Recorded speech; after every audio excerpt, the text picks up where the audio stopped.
Good evening. What's going on, everybody? Welcome to another Pro Wrestling Talk video brought to you by Blitzball Champ Gaming here on the U to the Tube. I am your host, Blitzball Champ Jason Ingram. So, WrestleMania 39 is finally in the books after 2 nights full of action. So, it's time to dive on in and review WrestleMania 39, Night 1 and Night 2. Tons of matches all together, so got quite a lot to go through. But first, I want to let everybody know to be sure to check out the link in the description for Game Beauty for an awesome lineup of video game themed makeup and cosmetic products. And if you see something you like and you want to make a purchase, be sure to use the promo code BlitzballChamp and you can get 10% off of your order. So be sure to use that promo code for a nice little discount. 10%. Good stuff. Okay. WrestleMania 39. WrestleMania goes to Hollywood. Well, technically, the SoFi Stadium in Inglewood, California. 2 nights, April 1st and April 2nd. Of course, SoFi Stadium is where the Los Angeles Chargers play. And I have to say, overall, I mean, there were some pretty decent matches overall. But like I said, there was a handful that I just really wasn't invested in. So, yeah. So first off, let's get started with Night 1. Of course, Becky G kicked off by singing America the Beautiful. Becky G, that's a name I haven't heard in a while. But yeah, Becky G, The Miz, and Snoop Dogg were the hosts. So thought that was pretty neat. But WrestleMania 39 kicked off Night 1 with the United States Championship on the line as Austin Theory defended the title against John Cena. And of course, John Cena had a big entrance with a whole lot of the Make-A-Wish Foundation kids. So thought that was pretty cool. I mean, after all, John Cena, I believe, still holds the record for granting the most wishes through the Make-A-Wish Foundation. So, came out, had the little G.I. Joe-like graphic with his entrance and with his gear and everything. So, that was pretty neat. It definitely fits John Cena. But, to be honest with you, wasn't really feeling the match. I didn't really think the match was that good, to be honest with y'all. I mean, I figured it was going to be, I guess, John Cena passing the torch to Austin Theory. But overall, I really didn't think the match was that good. I didn't think it was that good. I mean, of course, John Cena got to do his usual stuff with the running shoulder tackles, set up for the 5-knuckle shuffle, locked in the STF, did all of that. But of course, Austin Theory had to cheat to win. Took advantage, hit a low blow on John Cena with the ref distracted. And then hit John Cena with the A-Town down. Pinned him for the 1-2-3.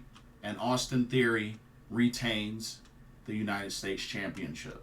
Not surprised at the outcome, really. But, I mean, like I said, I wasn't really hyped up about the match anyways. And the match just really wasn't that good. I didn't think it was a good match. So, it is what it is. Okay, next up we had the Fatal 4-Way Men's Tag Team Championship, or not championship, but Tag Team Showcase Fatal 4-Way for the men. We had the Street Profits versus Braun Strowman and Ricochet versus Alpha Academy versus the Viking Raiders. And I feel like the entrances were like back to back to back even before the teams could like get all the way to the end of the ramp. So I thought they kind of rushed the entrances a little bit. But I mean, that is a long ramp and a pretty high ramp as well for SoFi Stadium. But, you know, it is what it is. Overall, I mean, this match was all right. I mean, it's not really a match that I was greatly invested in, but I will give Chad Gable credit on being able to hit Braun Strowman with the Chaos Theory, or it's either Chaos Theory or Chaos Impact. I keep getting the two mixed up, but that rolling German suplex, I thought that was very impressive. I thought Angelo Dawkins hitting that football tackle on the outside on Braun Strowman was really impressive. Of course, Ricochet got a whole lot of height on that springboard shooting star to the outside. Thought that was excellent. But overall, it was an all right match. It was an all right match. There were some good spots. But the Street Profits pick up the victory as Ricochet did the shooting star press, but Angelo Dawkins got the knees up, held him down over his knees, draped over his knees, and then Montez Ford finished him off with the From the Heavens Frog Splash. Angelo Dawkins turns him over for the pin. 1, 2, 3. Street Profits pick up the victory. But it was an all right match with some pretty cool spots. Pretty cool spots in this match. But yeah. Other than that, nothing really special, if you ask me, as far as this match. But Street Profits pick up the victory. All right, next up we had Seth freaking Rollins versus Logan Paul. And Logan Paul, I guess, pulled a Shawn Michaels, a Heartbreak Kid, by getting on the zip line and riding the zip line to the ring, which thought that was pretty crazy. And then even crazier was Seth Rollins' entrance gear that he came out with. It looked weird. It looked really weird. Not only that, it kind of reminded me a little bit of like a flamboyant Jeff Jarrett, almost. It was crazy. And then he came out following after a conductor, I guess a professional conductor came out and, just kind of, symphony conductor and tried to conduct and time the whole whoa-ohs throughout the crowd. But, of course, the timing and everything was so out of sync. But, I mean, it was a nice... I like the idea behind the entrance, just the timing wasn't good. But you know what? It was a pretty solid match. Now, I'll be one of the first to say, well, maybe not one of the first to say, but among many to say, I am not a fan of Logan Paul. I don't like the guy. I don't like the guy at all. But I gotta give the guy his credit. Dude has been looking really good in the ring. He's been looking good in the ring. I don't know what's going to happen to him after this, because word is that his contract is up. I don't know if he's re-signing or what. But I got to give Logan Paul credit. In the matches that he's had in the WWE, he's looked solid. He's definitely got the talent, the in-ring ability. Like I said, I understand he doesn't have a lot of matches under his belt, but for what few matches he's done, he's actually looked really good. I gotta give him credit. He might not ever be a champion, in the WWE, but I gotta give credit where credit's due. And I don't even like the guy. So, I thought him and Seth Rollins put on a good match. Of course, Logan Paul had that Prime Energy drink mascot with him, who turned out to be KSI, which is like a good friend of his and business partner. But you know what? The match was pretty solid, and it really could have gone either way. And they had the really sick announce table spot where Logan Paul was going to hit a diving splash on Seth Rollins, but Seth was able to pull KSI onto the table at the last moment, to the point where Logan Paul hit that big frog splash on KSI through the announce table. And realistically, Seth Rollins just kept taking advantage near the end and was able to hit Logan Paul with a curb stomp to put him away for the 1-2-3.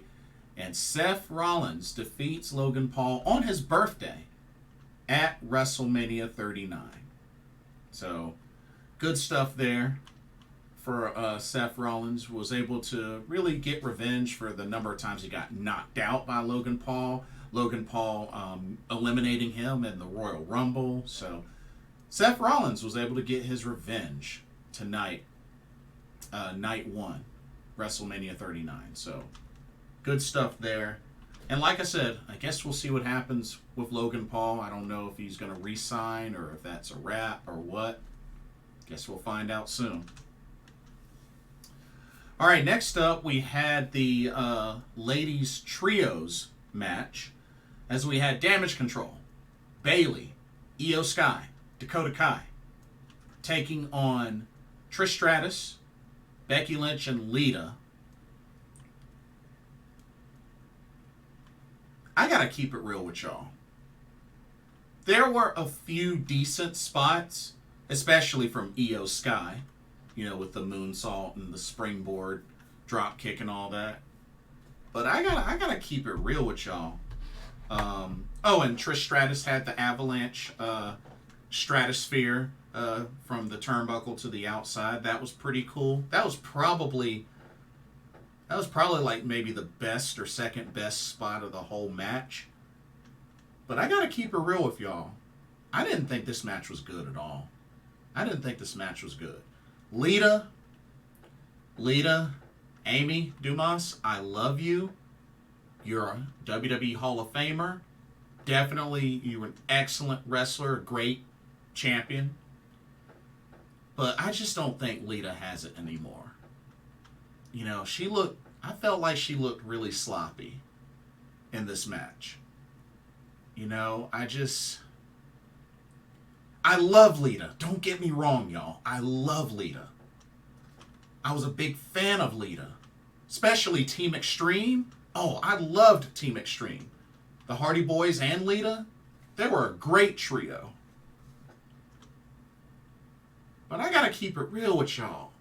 Lita didn't really look that good in this match. I felt like she was the sloppiest in this match.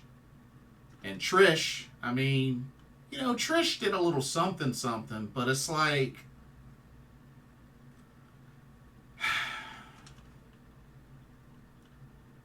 I mean, I get it. It's WrestleMania, you know, having legends like Trish and Lita. I mean, I get it, but just, I really feel bad for Damage Control, because Damage Control, I felt like, you know, got in a lot of offense and were keeping the pressure on, and for them to lose in a sloppy match on WrestleMania, because like I said, I did not think this was a good match. I didn't think this was a good match. And my thing is, you know, Becky Lynch and Lita are the WWE Women's Tag Team champs. But Becky Lynch, and once again, Bayley eats the pin as Becky Lynch puts Bayley away for the 1-2-3 after hitting an avalanche manhandle slam. And once again, on a big stage, more often than a victory, Damage Control is on the losing side. For crying out loud, can y'all please break up Damage Control? Like, they need to break up. They need to break up. In all seriousness. Like, they have lost a lot more matches, especially big matches, as a unit than wins. And Becky Lynch said it best. Io Sky has been a sidekick on Damage Control. And Io Sky is one of the best wrestlers in the world. You know, Dakota Kai really needs a singles run in the WWE. And Bayley just has not been able to win the big one in a long time. So I really hope this is it, in that they break up Damage Control. They need to break up Damage Control. It's just, on paper, seems like a great faction, but with their booking and how they've been looking, they have looked like trash. They've looked like trash. So I really hope, you know, now that WrestleMania is in the books, I really hope that they break up Damage Control. They need to break up Damage Control. All three need to go their separate ways. They need to end Damage Control. Plain and simple as that. But Becky Lynch, Lita, and Trish Stratus pick up the victory. Okay, next up, we had the singles match of new Hall of Famer Rey Mysterio versus his son, Dominik Mysterio. And my thing is, Dominik Mysterio, they had him have this prison entrance with this. I mean, I thought his entrance gear looked pretty neat, but they had him in a correctional van enter into the arena like he came from prison. I'm like, okay, somebody refresh my memory, but wasn't the whole thing wasn't Dom only in jail for 2 days or whatnot, and he just came back? This whole prison gimmick just it just looks really dumb to me. It just looks really dumb. But shout out to Rey Mysterio coming out in the lowrider driven by Snoop Dogg. And of course they had a combination of Snoop Dogg's music, Eddie Guerrero's theme, and Rey Mysterio's theme during that whole entrance. So I thought that was really special. And of course, Angie and Aaliyah were in attendance. Of course, Angie is Rey Mysterio's wife, Aaliyah, Rey Mysterio's daughter, Dom Mysterio's sister. But yeah, they were in attendance. Overall, the match went how I thought that it was going to go. Of course, a lot of taunting from Dominik Mysterio, even went as far as to, get in his mother's face, and also threw a drink in Aaliyah's face. So, pretty much what I expected. But, these two went at it. Definitely, saw the high-flying moves, the Lucha Libre moves. Of course, Finn Balor and Damian Priest eventually came out to the aid of, came out to have Dominik Mysterio's back. And they definitely took advantage of that. But then, eventually, Legado del Fantasma, or should I say, the LWO, and Cruz del Toro, Joaquin Wilde, and Legado and Santos Escobar came out to even up the odds. And then, when it looked like Dominik Mysterio had an opening with the ref distracted, pulled out a chain and was going to hit his father with it, But then Bad Bunny, who was on special guest commentary for the Spanish announce team for this match, Bad Bunny comes up and snatches the chain away from Dominik Mysterio. And of course, Rey Mysterio takes advantage, hits him with another 619, and then puts him away with the frog splash. 1, 2, 3. Rey Mysterio defeats his son, Dominik, at WrestleMania 39. And of course, the other members of the LWO celebrate for a moment. And then Rey Mysterio invited Angie and Aaliyah into the ring to also celebrate with Rey Mysterio. The new Hall of Famer, Rey Mysterio, gets the last laugh over Dominik Mysterio, but I'm pretty sure this won't be the last time these two face each other. This definitely won't be the last time. But I thought it was a pretty decent match. It went pretty much how I thought it would go. So I can't say that I was really surprised. But I thought it was the right outcome. Definitely thought it was the right outcome. Okay, next up was pretty much what I would say was the best match of night one of WrestleMania 39. We had the Smackdown Women's Championship on the line as the champion, the Queen, Charlotte Flair, defended against Judgment Day's Rhea Ripley, who won this year's Royal Rumble to earn this opportunity. And I tell you, both these ladies, they went at it. I mean, the fighting spirit between these two were high. It was just back and forth. Rhea was kicking out of everything. Charlotte was kicking out of everything. And just, they went at it. They really, really went at it. And not to mention, I believe Charlotte, I think this was the first time anybody has ever kicked out of a riptide. If I remember, somebody correct me if I'm wrong, but I think Charlotte Flair is now the first one to ever kick out of a riptide. So, that was pretty big. Pretty big. But, I mean, Rhea kicked out of a natural selection as well. I mean, both these ladies were kicking out of everything. But when it was all said and done, Rhea, while her and Charlotte were up on the turnbuckle together, Rhea was able to pretty much smash Charlotte's head into the turnbuckle post over the top. And then she hit her with an avalanche riptide for the 1, 2, 3. And Rhea Ripley makes history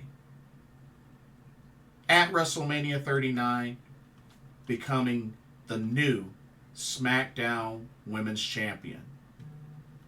So, two things I want y'all to realize. Rhea Ripley is now the only woman in the WWE to have held every available women's singles championship. Because think about it. She's held the NXT UK Women's Championship. Remember, she was the first champion. The NXT Women's Championship. The Raw Women's Championship. And now the SmackDown Women's Championship. She is the only one to have held all 4 of those titles. But not only that, with her winning the SmackDown Women's Championship, she has now become a Grand Slam champion. Because remember, not only has she won the NXT Women's Championship, the Raw Women's Championship, but remember, she's also won the WWE Women's Tag Team Championships. Of course, remember with Nikki ASH. But now, she's a SmackDown Women's Champion. But I think that's incredible for Rhea Ripley. I mean, she's won each of the women's singles championships.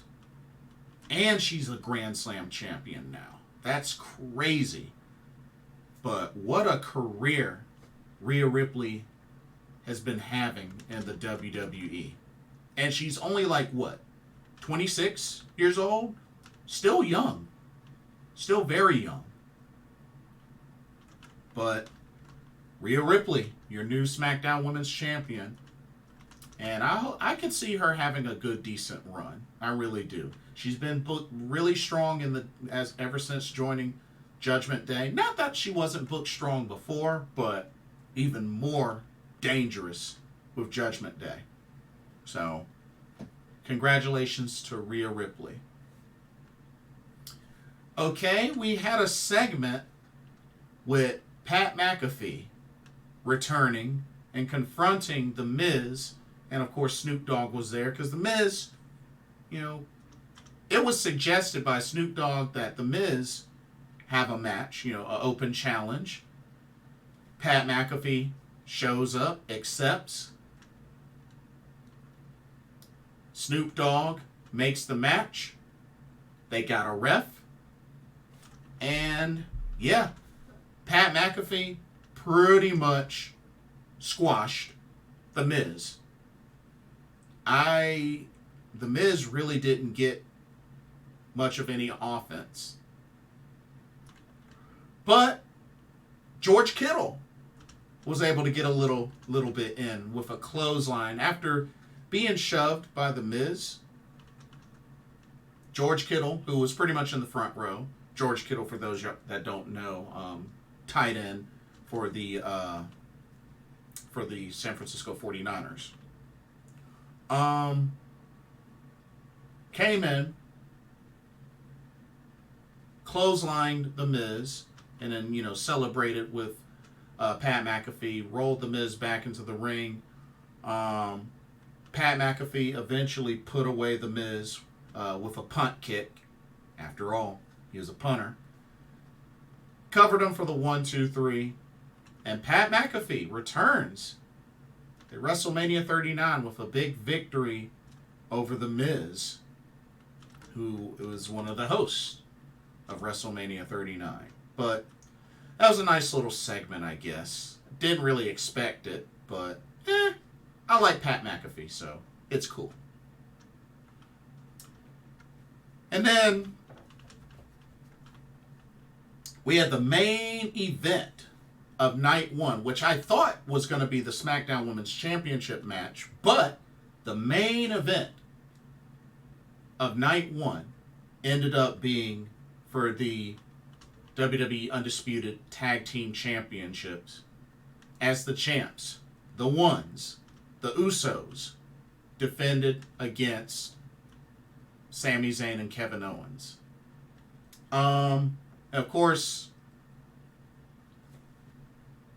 this was a very high impact match from both teams. It was really crazy.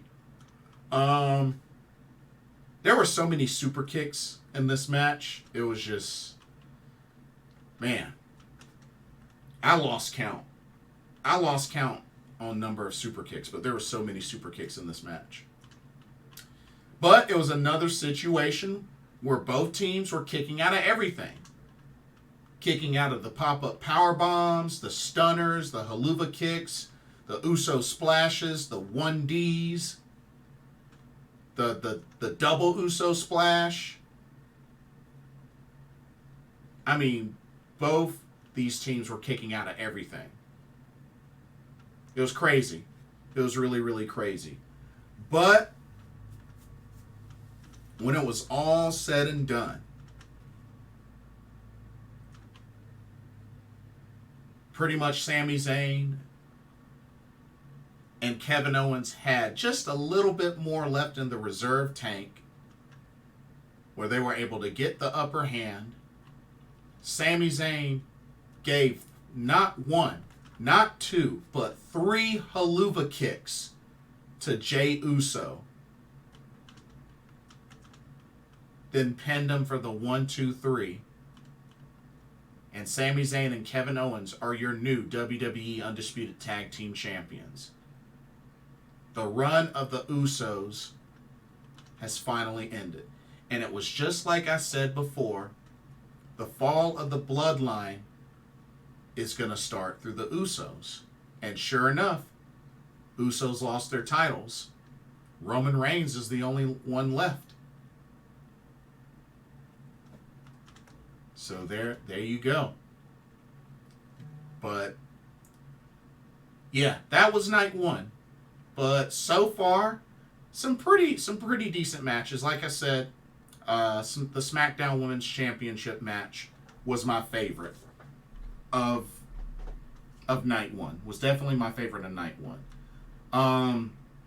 But like I said, the U.S. Championship match, The Fatal 4-Way Tag Team, it was all right.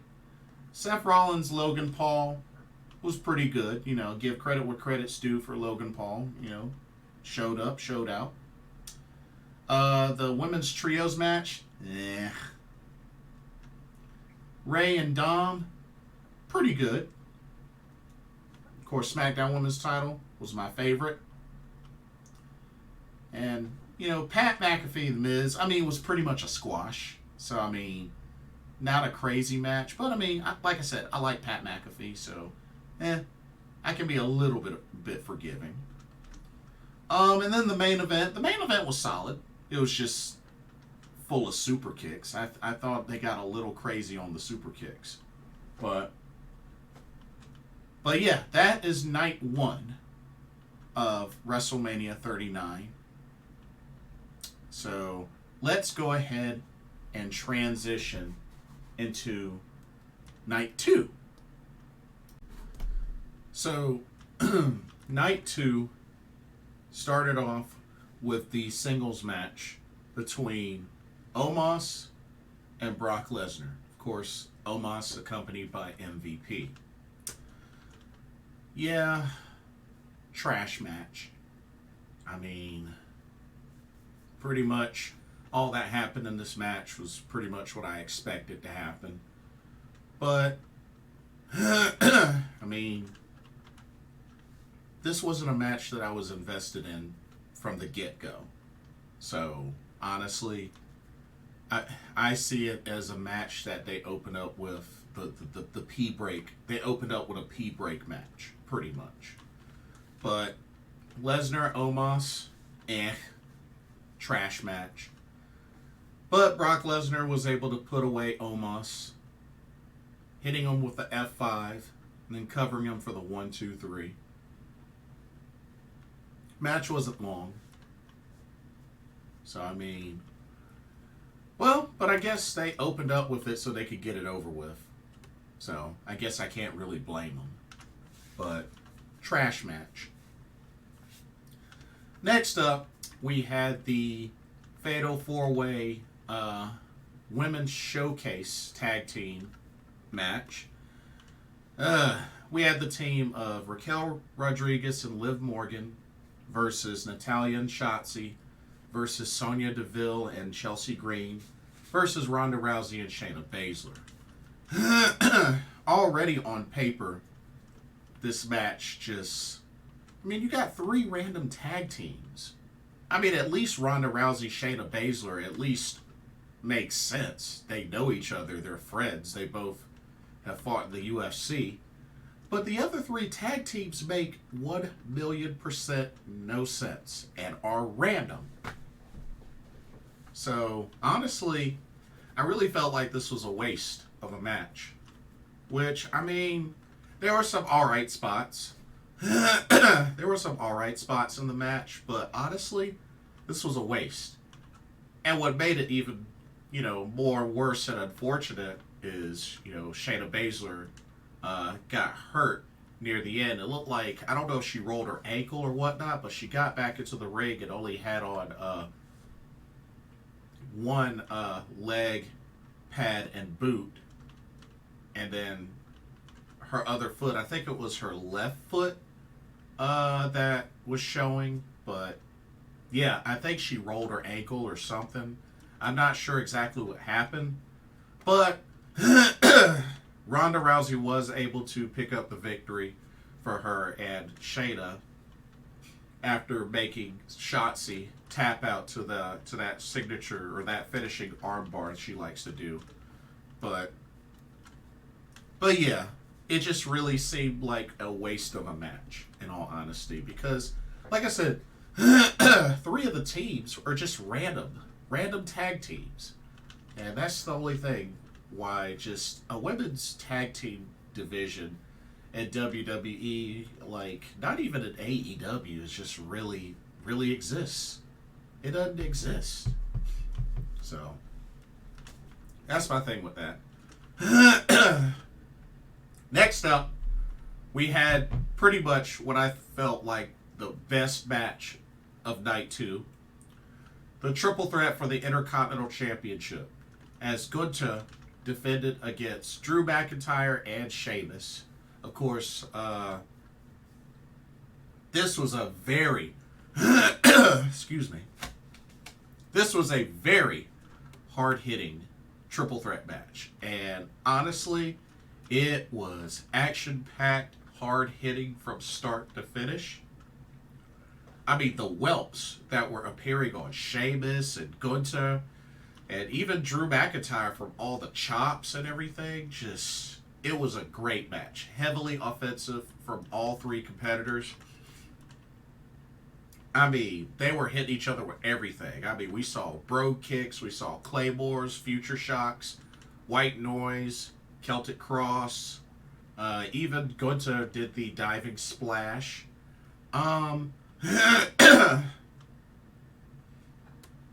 Overall, solid match. But Gunther was able to pick up the victory. First off, he powerbombed Sheamus onto Drew McIntyre. And then he powerbombed Drew McIntyre. And then pinned him for the 1-2-3. And Gunther retains the Intercontinental Championship in an impressive finish. But an overall excellent match. I thought that was the best match of night 2. But was awesome. Next up, we had the Raw Women's Championship match, as Bianca Belair defended against Asuka. Of course, they both had their special entrances, which were pretty cool. And, you know, I was digging the match. I mean, both ladies did good. Man, Asuka took a sick sit-out powerbomb on the outside on the mat. Thought that was pretty sick. But tried to use the mist, blue mist. Didn't work out. Locked in a couple of different submissions on Bianca Belair. But all it took was one KOD. And once again, not only did Bianca Belair retain the Raw Women's Championship, but Asuka is now 0-5 at WrestleMania.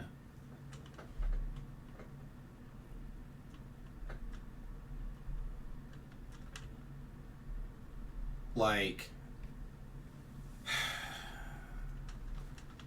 she is 0-5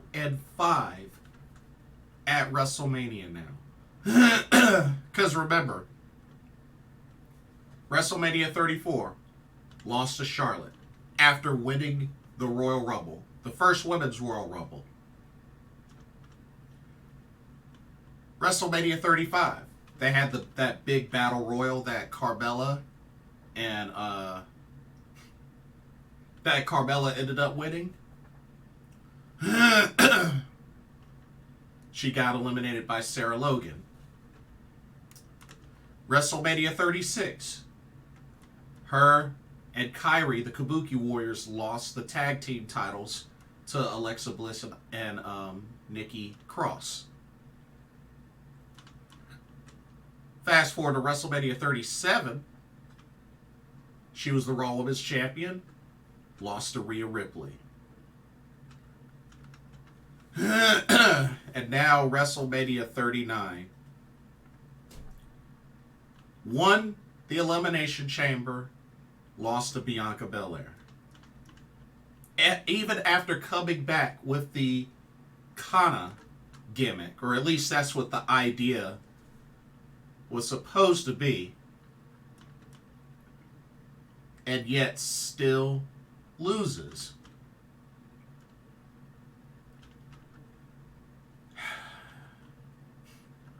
Like, it makes no sense. You got somebody that had the longest undefeated streak and yet has a losing record on the grandest stage of them all. So what was the point of even bringing in this kind of gimmick? What was the point? You brought her in, making pretty much advertising her as like the deadliest Asuka we've seen. And yet she still loses the big one. Still loses the big one. It makes no freaking sense to me. The match was alright, but the outcome makes no sense. Bianca did not need that win. And it makes me believe that that build-up for Asuka with the gimmick change and everything was just a big waste. How you gonna do all that only for her to lose? And lose again for the 5th time on WrestleMania. Honestly, I'm at this point, I don't think Asuka's ever going to win at WrestleMania. I don't think she's ever going to win at WrestleMania. Not to mention after the Great Muta just got inducted into the Hall of Fame, then she has to eat a loss. I'm sure Asuka doesn't mind, but at the same time, it's like, come on, WWE. Give her her WrestleMania moment. Like, seriously, it's ridiculous. 0-5 now? It's so ridiculous. But anyway, moving on. Next up, we had this impromptu match that came up through The Miz and Snoop Dogg arguing. Shane McMahon comes down and looks like he was going to accept the open challenge, or I guess there was an open challenge, to wrestle The Miz, which, of course, those two have a lot of history anyway, and got a ref. The match started. Shane O'Mac was doing his thing. There was an Irish whip to the ropes. Shane did an impressive leapfrog, but landed badly and pretty much injured his foot. I don't know if it was his ankle or whatnot, but landed hard from the leapfrog and pretty much couldn't continue. Snoop Dogg cleaned up the rest, finished off The Miz after The Miz was pretty much feeling himself because it seemed like he was going to get an easy win. But then Snoop Dogg pretty much knocked out The Miz and then hit him with the people's elbow. Covered him for the 1-2-3. Which I have to admit, Snoop Dogg has a much better people's elbow than he does a frog splash, that's for sure. So I gotta give him credit for that. But yeah, it was really just a dumb sequence if you ask me. Alright, next up we had the Hell in a Cell match between Edge and Finn Balor, who was the demon Finn Balor. Love the entrance for Edge and for Finn. Love both entrances. And I did love both entrances for Asuka and Bianca Belair as well. Anyway, overall, I was digging this match. I really feel for Finn Balor, man. He got his head split open. I think it was because I remember they tweeted a picture of his head, and he had just this big open wound, like just on the top of his head. But I think what it was, the ladder spot where he got hit in the ladder, and one of those ladder steps just got him really good on the head, because he was bleeding afterwards. So I think that was what caused that. But overall, it was a pretty crazy match. Had kendo sticks and chairs of different colors. I think it was like purple chairs and red chairs and purple and red kendo sticks. It was crazy. Had that pretty crazy table spot from off the middle of the cell from Finn Balor trying to do the coup de grace, but of course Edge rolled out of the way. He still went through the table. That was a pretty crazy spot.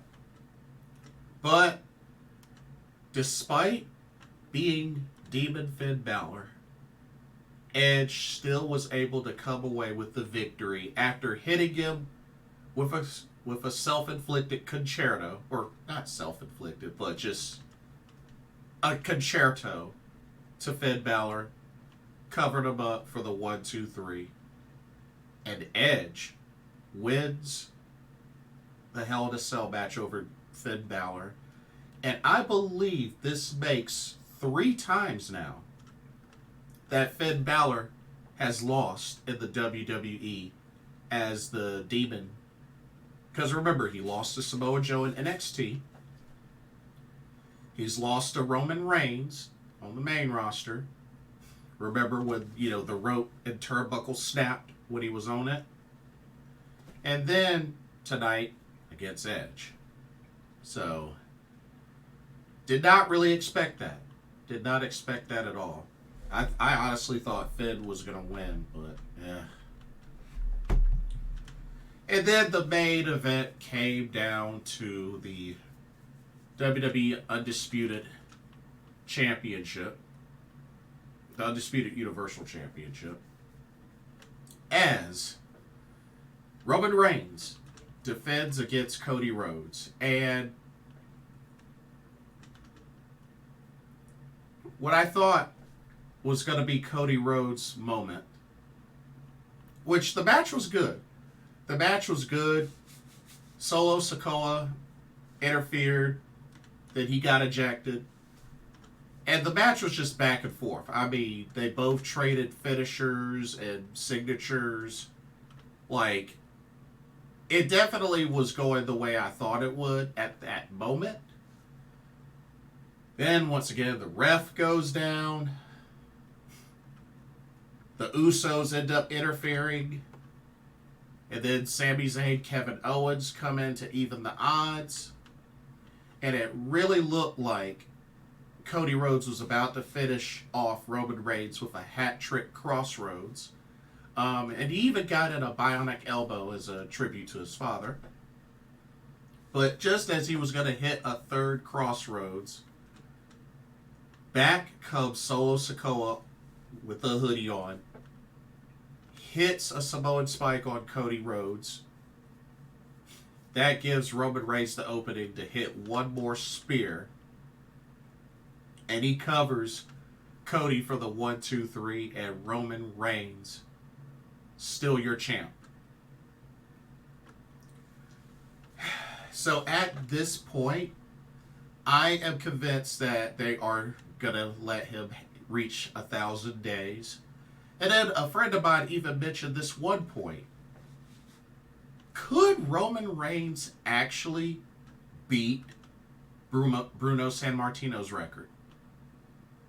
Which I believe is 2,486 days. I might be a little off on that number, but do y'all think they might book Roman Reigns to surpass Bruno Sammartino's record? Because that would be... Honestly, I really don't think that's necessary. I don't think that's necessary. Not to mention, I think the last 5 or 6 out of 10 winners of the Men's Royal Rumble have lost the title match. Dang, now it's at that point where Royal Rumble doesn't seem to be that special of a benefit in winning. I mean, it worked out for Rhea Ripley, but still.